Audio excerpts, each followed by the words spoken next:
It's Thursday, April day 16. I'm Sean Fox at PlayStation News Now, your source of news, rumours, reviews and video game discussion. Basically, everything PlayStation.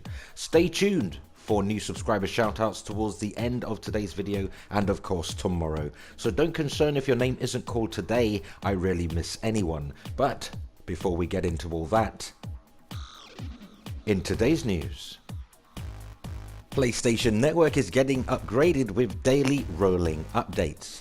Now it would seem that Sony made some unannounced adjustments to the update frequency of the US PlayStation Network. PSN can now be updated daily instead of merely on Tuesdays. Now here in the UK or EU regions, we get updates one day later than North America, so on Wednesdays then. So it'll be quite interesting how it all pans out should the more frequent daily service updates be implemented here. Now given how Sony don't exactly have the greatest track record on smooth PSN or indeed system updates, are they, Sony, taking on a bit more than they can chew? Or are you prepared to give them the benefit of doubt on this one? Maybe they've increased productivity regarding PSN updates. Let me know how you feel in the comment section. Now just before we move on, word on the street is both Sony and Microsoft are working on hardware revisions of their respective consoles. Much in the way PC gaming works, PlayStation 4 and Xbox One could have options for 1080p, 2K and 4K gaming. There could be increased RAM, up to 12GB, and a slightly improved GPU, which will allow gamers full compatibility across all games, with the newer hardware revisions being made available as soon as 2017. Even industry insider Jeff Keighley of the Game Awards seems pretty convinced this may happen, and it makes total sense when you consider games are becoming more demanding and it'll be increasingly difficult for the current iteration of consoles to keep up. Now this is not as far-fetched as first seems. Consoles of this generation have, been closer in the makeup of a PC than consoles ever have. So I'm suspecting that they'll be subjected to medium, high and ultra settings just like in PC gaming. And I imagine this could spark a whole new fanboy debate in forums everywhere. Now I'll be interested in what you gamers make of this so far unsubstantiated rumour. Let me know your thoughts and opinions in the comment section. Project Cars has officially gone gold, meaning there should be no further delays leading up to the now official release date of May 8th. The game's developer, Slightly Mad Studios, already confirmed the PlayStation 4 version will perform at 60 frames per second, 1080p, in case you missed yesterday's news video. Naughty. Now you can check out the very latest Project Cars gameplay trailer detailing the much lauded career mode right here on this very channel. There's also a pretty awesome Project Cars PlayStation 4 video preview doing the rounds, showing an exclusive 43 car race.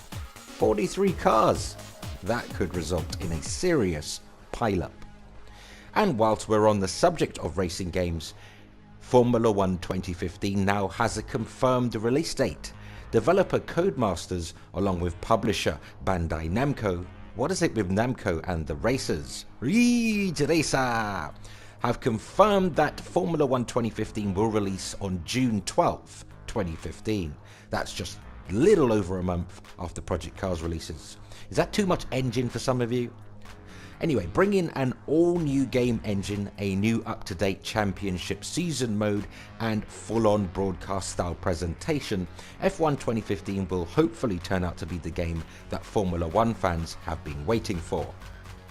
New handling model and tyre physics systems should ensure that the latest F1 season can be fully experienced on the PlayStation 4, PC and Xbox One. But here's the thing though, F1 2015 will run at 1080p on PlayStation 4 and 900p on Xbox One. Codemasters have confirmed to Videogamer.com. However, the game will run at 60 frames per second on both platforms. But it does beg the question, how is it Xbox One launch title Forza 5 runs at 1080p, yet 1.5 years later, the system still struggles to hit 1080p? Have these developers learned nothing since the Xbox One released? DX12, the cloud, and Microsoft's extensive library of tools, and still Xbox One struggles with anything over 900p in a lot of cases. Now, I'm not having a dig at Xbox One per se. I'm actually disappointed with some of these developers because I remember how it felt back in the PlayStation 3's first few years. Developers didn't really want to put in the extra work back then, and in Xbox One's case, they don't seem to want to do it now either. So we as the gaming community should support each other more, regardless of platform, as it affects everybody. But what say you? Are you slightly peeved with the situation? Do you own both consoles? Do you prefer multiplats on PlayStation 4 for just that reason? How hard can it be to get a track-based racing game to perform at 1080p resolution? Let us know your thoughts and opinions in the comment section. And numerous sources claim that Grand Theft Auto 5's first single-player DLC is expected to arrive on the Xbox One and Xbox 360 first. Now, in the past as well, Microsoft has always been on the lookout to acquire downloadable content rights before its competitors. Xbox One and Xbox 360 gained early access to all of the Call of Duty related content. Moreover, the company's marketing lead has announced that Star Wars Battlefront 3 will be hitting consoles first too. And when I say consoles, I mean Xbox consoles, as we reported in yesterday's news. Now, after the release of Grand Theft Auto 5 on PC, it is widely believed that the next task on the developers list would be to come up with the first single-player DLC for its record-selling game. With Microsoft lagging behind PlayStation 4 and PC in visual aspects, the company intends to make up for it via an early DLC release. Are you happy with this? Because it seems to be a reoccurring theme. Each and every generation, Microsoft has been involved in gaming. Let me know how you feel about this in the comment section. Should, these multi-plat DLCs be releasing at the same time? Let's leave the exclusives to the first party game, shall we? Quite a few news episodes ago, some of you may remember that I had an intention to test the PlayStation Now beta once it hit the EU, and it has, because I received mine officially yesterday via email. Too late to include in yesterday's news, unfortunately, but honestly, I'm not 100% on this service yet.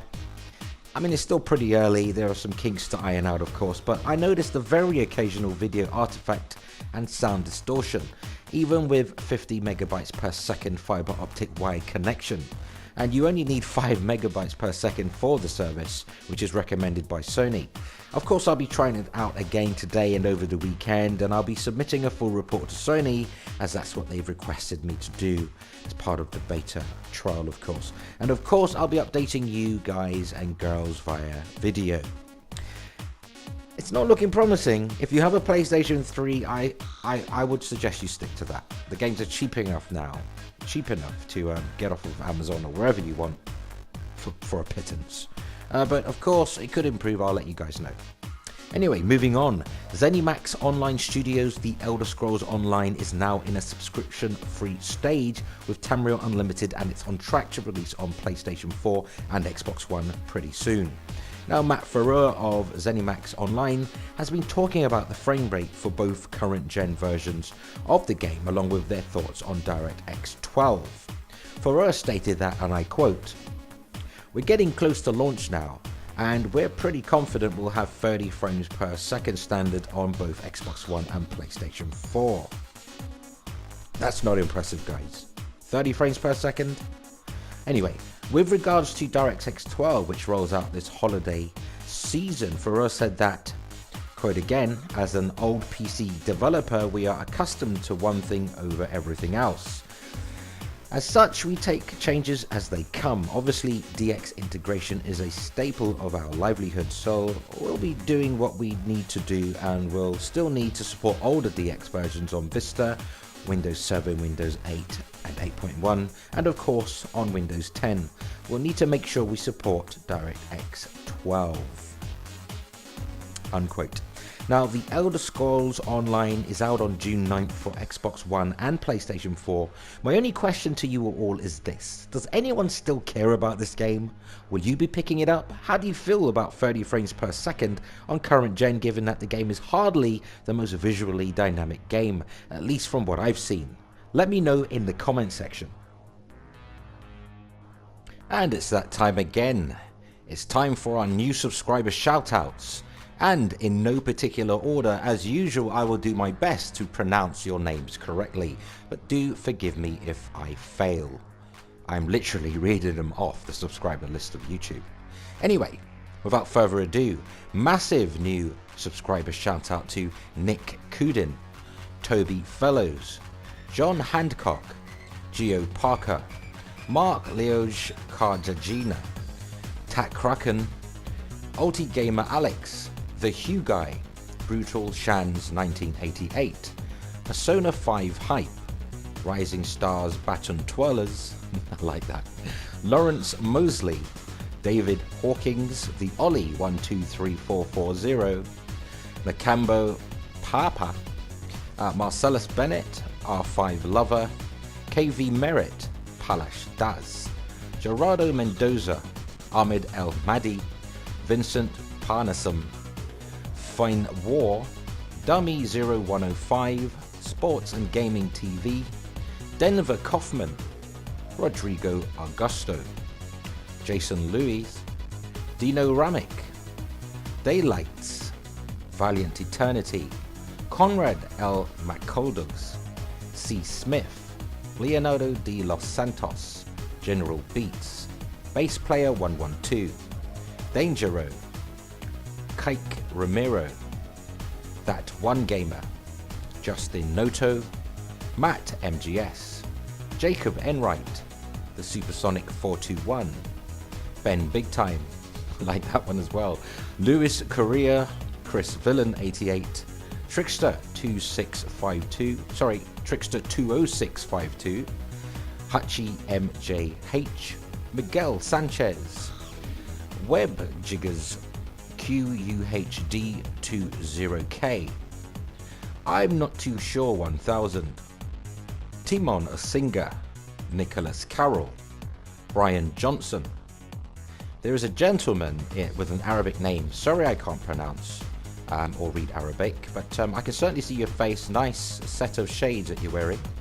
Also shout out to Varn Dragon, Scottish Gamer HD, Moas Uden, Canis McAndrew, Delroy Livermore, Relight, Anthony Christmas, Terence Pope, Jay Sutterfield, Juan Pablo de Villa, Michael Cooper, Celo, Guillermo Carbajal, Ronald K. Reed, Miguel Aponte, Sajal Singh, Adrian Sinad, Avengel 3076, Michael Praninto, Zombie Infected Gaming 349, Sood Hamdan, Philippe Arbasa Salgado, Gareth Clarac, Ayla Lepers, and Robert Barmentelu. That's just some of you. I will catch up with the rest of you in tomorrow's shout out, so do look forward to that for those of you who weren't called today. I'd like to welcome you all. Thank you so much for subscribing to PlayStation News Now. Hopefully you'll stay with us as we bring you more PlayStation news. Which brings us to the end of today's news video. If you enjoyed this video, please poke the like button and help PlayStation News Now reach more PlayStation fans by sharing our videos. Comment on any aspect of the video and follow PlayStation News Now via Twitter at PlayStation News Now. Show support for the channel simply by hitting subscribe for all your PlayStation news in one place you already know where it's at. Until next time, thanks for watching.